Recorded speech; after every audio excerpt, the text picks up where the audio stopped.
Doctor rice sugar free rice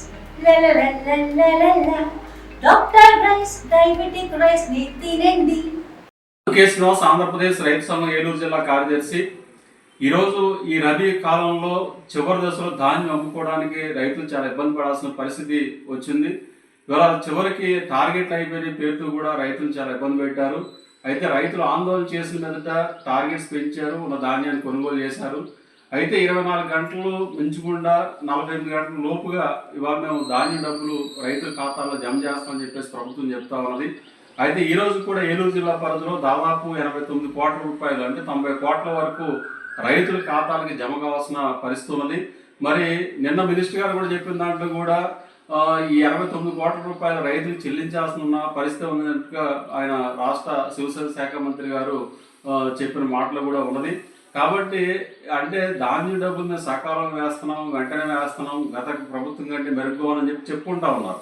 కానీ వాస్తవంగా ఇప్పుడు రైతులు చివరి దశలో కొన్న ధాన్యానికి డబ్బులు వెంటనే చెల్లించుకోవడం వల్ల కూడా రైతులు ఇబ్బంది పడుతూ ఉన్నారు. మరి ఇవాళ మే 20 వచ్చేసింది. మరి జూన్ మొదటి వారంలో రైతులందరూ కూడా పాత అప్పులు తీర్చుకుని మళ్ళీ ఖరీఫ్ వ్యవసాయానికి సన్నద్ధమవుతున్న దశ వస్తూ ఉన్నది. మరి విత్తనాలకు కానీ, ఎరువులకు కానీ, దుక్కులకు కానీ అన్నీ కూడా పెట్టుబడులు అవసరం ఉన్నది. ఇప్పటి వరకు గత రబీ చేసిన అప్పులు తీర్చాల్సిన పరిస్థితి ఉంది. ఇవాళ ఈ డబ్బులు పాత అప్పులు తీర్చుకోవడం వల్ల ట్రాక్టర్ కిరాయిల వాళ్ళు కానీ, పాత మిషన్ వాళ్ళు కానీ, అట్లాగే అప్పు తెచ్చిన చోట వడ్డీలు పెరిగిపోయి ఇవాళ కౌలు రైతులు కానీ, పేద రైతులు కానీ ఇబ్బంది పడాల్సిన పరిస్థితి ఏర్పడతా ఉన్నది.